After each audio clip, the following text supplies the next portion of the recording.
तो गंडक नदी के जलस्तर में लगातार वृद्धि के बाद दियारा के गांव में जिंदगी जैसे बोझ बन गई हो। कई गांव में गंडक नदी का पानी घुस चुका है और तबाही मचा रहा है। घरों में 3 से 4 फीट तक पानी भर चुका है और यही वजह है कि देखिए अब लोग मचान पर ही मकान बनाकर इसी हालात में चूल्हा जलाकर खाना बनाने और जीने को मजबूर हैं। कई घर तो ऐसे हैं जहां चूल्हा जल ही नहीं पाया और नन्हे बच्चे जो हैं वो भूखे प्यासे रह रहे हैं। इस गांव के लोगों का कहना है कि अब तक प्रशासन की तरफ से कोई मदद नहीं इन तक पहुंच पाई है। लोग सुरक्षित स्थान की तरफ किसी तरह से जाने की कोशिश कर रहे हैं। गुजर बसर करने की जद्दोजहद इस वक्त इन लोगों की तरफ से की जा रही है। 2 तस्वीरें आपके टीवी स्क्रीन पर और इनके मुसीबतों का अंदाजा लगाने के लिए ये तस्वीरें काफी हैं। जहां पर जमीन पर अगर साम्राज्य है तो सिर्फ पानी का, हर तरफ पानी ही पानी है और यही वजह है कि लोग किसी तरह से जीने के लिए मचान का सहारा लेकर इसी पर चूल्हा जलाकर खाना बनाने को विवश है। वहीं दूसरी तरफ लोग पलायन करते हुए भी आपको नजर आ रहे होंगे। इस गांव में बाढ़ आयल बाटे। इस साल में 3 बार बाढ़ आ गई। 3 बेर आयल, 2 बार तो पुले पर भाग के आदमी गए लगे। ई बड़े अचानक में आयल बाटे। कहाँ लइका फैका हमनी के रहे के व्यवस्था नहीं है। लगे नीरे कटावे आ गई। आज तक ले सरकार हमनी के जमीन नहीं मिलल। जमीन हमनी के घर बनाई जाइए ऊंचे स्थान पर आई। इस साल में 2-4 बार बाढ़ आ चुका है। थोड़ा बहुत हमेशा था, लेकिन इस टाइम 2 टाइम ज्यादा बाढ़ आ चुका है।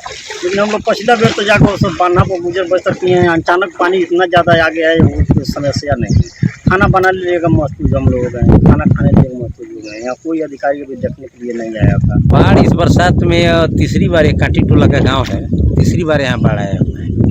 और इस गांव के नदी का जो गंडक नदी का कटाव है, इस गांव के काफ़ी नज़दीक आ गया है। अभी फ़िलहाल 3 आदमियों का जंगली बिन, तूफानी बिन और हरियर बिन का घर गिर चुका है। और इस बरसात में और सरकार 1 वर्ष से अंचलाधिकारी के द्वारा इस गांव को बसवाया जा रहा है, लेकिन अभी तक इन लोगों को यहाँ से ऊंचा जगह पर नहीं किया गया।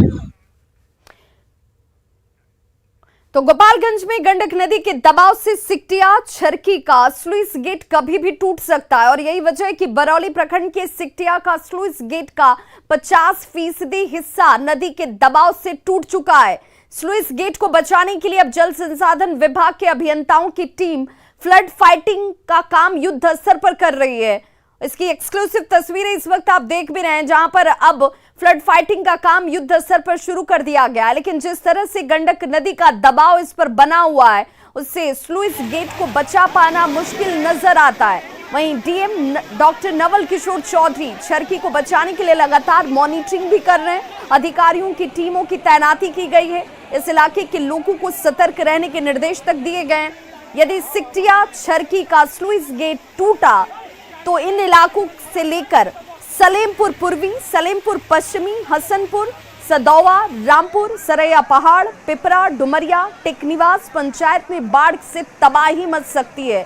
दूसरी तरफ सिकटिया छरकी टूटा तो सारण बांध पर दबाव बढ़ जाएगा और ऐसे में इन इलाकों में रहने वाले सभी लोगों को जिला प्रशासन ने सतर्क और एहतियात बरतने के लिए अपील शुरू कर दी है। स्थानीय लोगों ने अधिकारियों पर हालांकि लापरवाही का आरोप लगाया है। 2 तस्वीरें आपके सामने, जहां पर स्थानीय स्तर पर भी कोशिश की जा रही है। साथ ही साथ अब प्रशासनिक टीम भी यहां पर युद्ध स्तर पर लगी हुई है। स्लुइस गेट पर जो दबाव इस वक्त बना हुआ है, उसे रोकने के लेकर फ्लड फाइटिंग का काम शुरू कर दिया गया है। ये स्लुइस गेट विभाग के द्वारा और पब्लिक के रिक्वेस्ट पर सिंचाई के लिए खोला गया था, मगर कल एकाएक पानी का डिस्चार्ज ज़्यादा हो गया, जिसके चलते स्लुइस गेट पर दबाव बढ़ गया। मगर विभाग को तो मालूम होगा कि कितना डिस्चार्ज है। और बाप मोरी के एकदम धार में इकटिया रामपुर पंचायत, तो ये बताएं जब टूटी तो हमने कहाँ जाए, समझे कौन स्तर नहीं के, तो 2.5 पर आकर दियर से बसल बनी।